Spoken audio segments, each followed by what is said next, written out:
여러분 안녕하십니까? 이어서 원주권 뉴스입니다. 지난 주말 사이 도내에서 코로나19 확진자가 4명이 추가로 발생해 모두 36명으로 늘었습니다. 지역별로는 춘천이 3명, 속초가 1명, 태국에서 입국한 조종사, 필리핀에서 입국한 부부, 유럽 방문한 사업가 등 모두 해외 입국자입니다. 도내 집계에 잡히지는 않았지만 미국에서 귀국한 원주 출신 사업가와 평창에 머물던 영국 유학생이 확진 판정을 받는 등 해외 입국자들의 확진 사례가 늘면서 긴장감이 고조되고 있습니다. 한편 원주 14번째 확진자는 퇴원하면서 도내에서 모두 21명이 완치됐습니다. 미국과 유럽 입국자로 인한 코로나19 확산을 막기 위해 강원도가 공항에서 거주지로 이동하는 도민들에 대해 수송 대책을 검토하고 있습니다.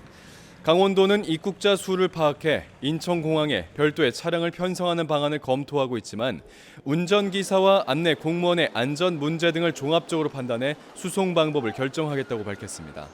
국토교통부는 입국자의 거처가 수도권이라면 전용 리무진 버스를, 그 외 지역이라면 광명역에서 출발하는 KTX 전용칸을 제공키로 했지만 강원도는 KTX가 없어 별도의 수송 대책을 마련해야 합니다.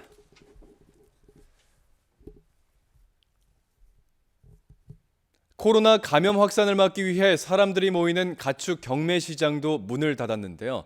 한 달 만에 송아지 거래 알선제가 도입되면서 농가에 숨통을 틔워주고 있습니다. 보도에 김진아 기자입니다. 열흘에 한 번 열리는 횡성 가축 경매 시장이 텅 비었습니다. 코로나19 감염 우려에 지난달 27일 폐쇄됐는데 계약 추가 연기에 맞춰 재개장 계획도 23일에서 다음 달 5일까지로 한 차례 더 연기됐습니다. 한 달 이상 가축 거래가 중단되면서 송아지와 암소 등 300여 마리의 한우 출하가 밀렸습니다. 사육 기간이 늘면서 사료값 부담이 커지고 거래가 재개된다 해도 홍수 출하에 따른 가격 하락이 우려돼 농가로선 걱정이 이만저만이 아닙니다.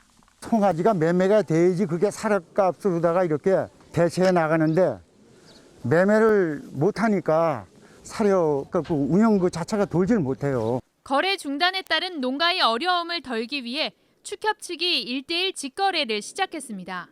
경매 내정위원이 가격을 정하면 구매자가 직접 소를 보고 구매를 결정하는 방식입니다. 횡성에서 경매가 아닌 이렇게 1:1로 한우를 사고 파는 거래는 지난 2011년 구제역 사태 이후 9년 만입니다. 이틀 동안에 오리집도 매매를 성사를 시켰습니다. 가게 자금, 또 사육 관리 자금, 또 축사가 비좁고 이런 분들이 우선적으로 송아지를 사는 입장에서도 적기 입식으로 출하 대목 시기를 놓치지 않아도 돼 반응이 좋습니다. 순 다음에 사면은 내후년 추석 때 지내에 팔기 때문에 그때는 값이 조금 저렴할까 봐 지금 급히 구매를 했습니다. 경쟁 입찰 방식이 아니어서 파는 사람도 사는 사람도 거래가가 만족스럽지 않을 수 있지만 서로 조금씩 배려하면서 코로나19 위기를 극복하고 있습니다. MBC 뉴스 김진아입니다. 원주시가 코로나19와 관련해 정신적인 어려움을 겪고 있는 시민들을 대상으로 심리 상담 서비스를 제공합니다.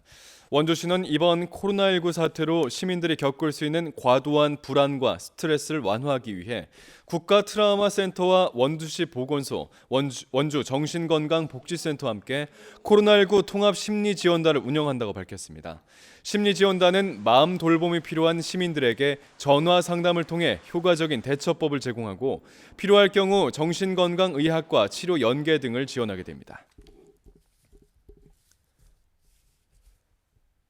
강원도 교육청이 코로나19와 관련된 사회적 거리 두기를 위해 지난 9일부터 2주 동안 재택근무를 시행한 데 이어 4월 3일까지는 희망하는 지방 공무원을 대상으로 선별적 재택근무를 연장했습니다. 도교육청은 재택근무에 따른 근무기간 해이가 발생하지 않도록 복무관리를 강화하기로 했습니다. 도교육청은 사무실에서의 밀접 접촉을 최소화하고 각급 학교 휴업 장기화에 따른 직원들의 육아 부담을 덜어주기 위해 부서장 판단하에 재택근무를 하도록 했습니다. 뉴스를 마칩니다. 고맙습니다.